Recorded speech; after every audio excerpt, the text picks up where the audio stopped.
It's now been May, June, July, 16 months since I retired. I was really looking forward to it. Lying in bed, getting up when I wanted, doing what I wanted, going to a cafe for cheesecake and a mug of coffee, living the dream. Then after 2 weeks I was bored. And it hasn't really changed. Okay, in July last year, went on the motorbikes around Europe, Italy, Switzerland. Blew my mind. Absolutely blew my mind. And as you may well know, at the back end of July last year, I had a near fatal motorcycle accident, which I'm still recovering from. That's driving me a bit mad.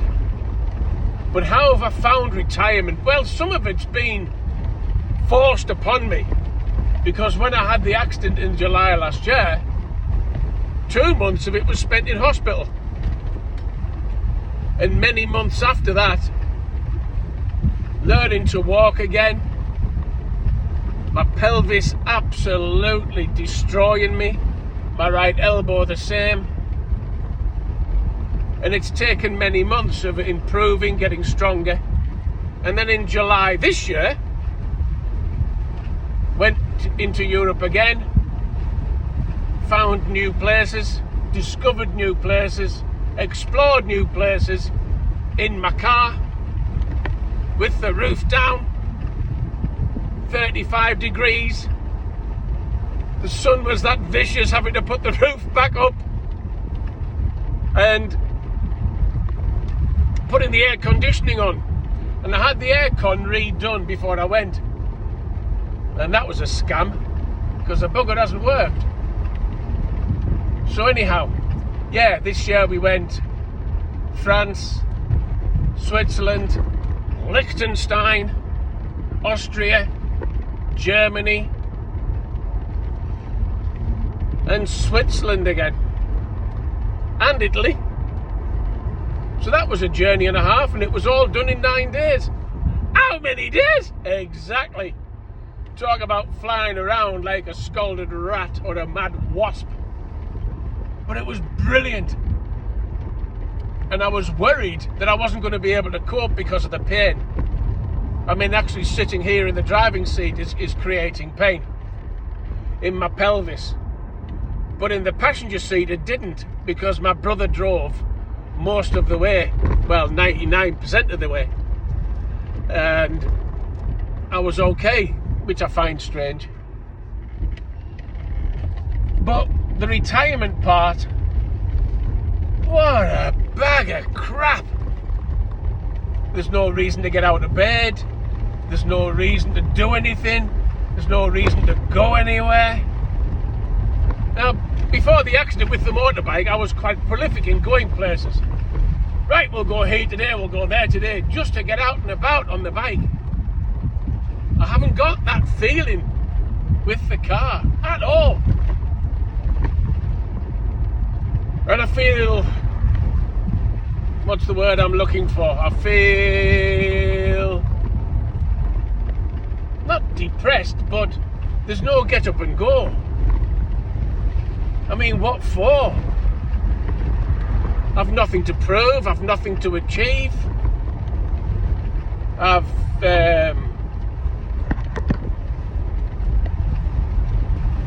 done everything. I don't want to do any films, which I've done over 800. Don't want to write a book. What for?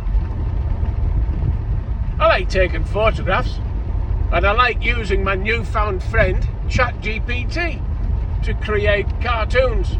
I do quite like that, I've got to say. That is quite good fun.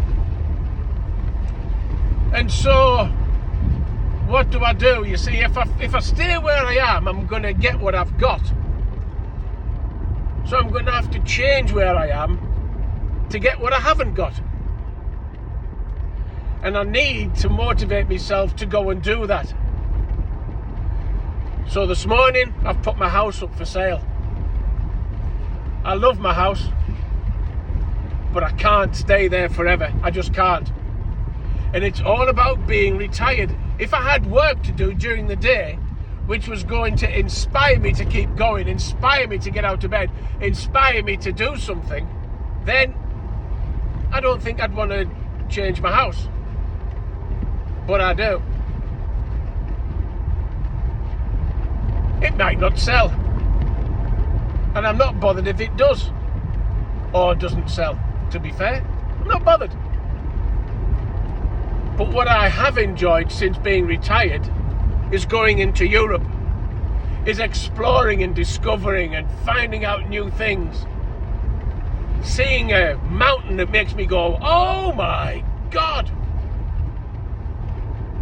Going round a museum that makes me think, bloody hell, such as the museum at Verdun, the battle site from World War I, which made me a little bit emotional, although mainly the emotion was because of the pain I was going through walking amongst the gravestones, because I wasn't quite right and I was pushing myself just too far.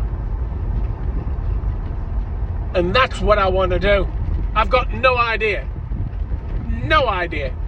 how much longer I'm going to be alive or how much longer I'm going to be able to do things, because I've already got arthritis in my right elbow and it's pain all day. Although I am going to see a specialist to assess my right elbow on the accident side, and I'm going there in the middle of October. I've already had suggested to me that I'm going to need a new elbow joint. I didn't even know they did them. A new elbow joint to release the pain or to help with the pain. So we'll see what happens with that. But I need to go places. I need to be in a cafe on a pavement in the middle of France, consuming croissants and slurping coffee. I need to be places where it's warm, because the temperature has already dropped. What is it? It's 13 degrees, which is a significant drop than we've had this summer. And everything is starting to ache. My back's aching a bit more. My pelvis is aching a bit more. The cold is getting into my bones. I need to be somewhere warm. Either that or buy a sauna with a TV in it. And that doesn't sound as daft as it sounds. So being retired for 16 months, I enjoyed May, June, July. I enjoyed the first 10 weeks. And after that, it's been shocking. Apart from the two trips, or the trip, because we did the trip before the accident in 24, but the trip that we did to Europe this year, oh, I just love it. I love it with a passion beyond a passion. So, how do I describe retirement? Now that I'm recovering a little bit better, I can walk a little bit further, the pain isn't as much. How am I enjoying it? It's shit. With a capital shit. Why people can turn, or how people can turn around and say, oh, I'm busier now than I was before I retired. What? Doing what? Tending your garden, playing golf, drinking tea? Because to me, I can't understand it at all. It's been suggested to me that, yeah, I write a book. It makes my bloody head hurt, writing the books that I did. Because I'm not the greatest writer or speller in the world. And therefore, I also think to myself, who's going to buy the shit that I write? I wonder if J.K. Rowling said the same. The films that I do, I see on YouTube films that new people are doing about riding the motorbike, about exploring a coastline or going round a haunted house. Do you know something? They're getting even less views than me, because people are sick of this shit on YouTube. And the reason I can say that is there's a guy called Matt Armstrong who buys crash cars and does them up. That isn't a new concept. That isn't a new concept at all. But he's got millions of followers and millions of views. And he's got a personality to carry it off. And I think that's probably the main difference. Because if you think about things, there are actors that people don't like.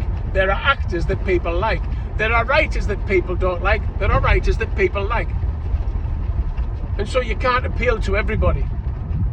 But I feel it's just too much effort for too little reward. So my house is up for sale. What am I going to do if it sells? Because I haven't found a house to live in. And that's another thing. Do you have to live in a house? Is that because it's just the thing to do? That you've got to live in a house? Really? It does make me wonder, because everything is going up in price. Houses aren't going up much in price, but everything else is. Water, electricity, gas, food.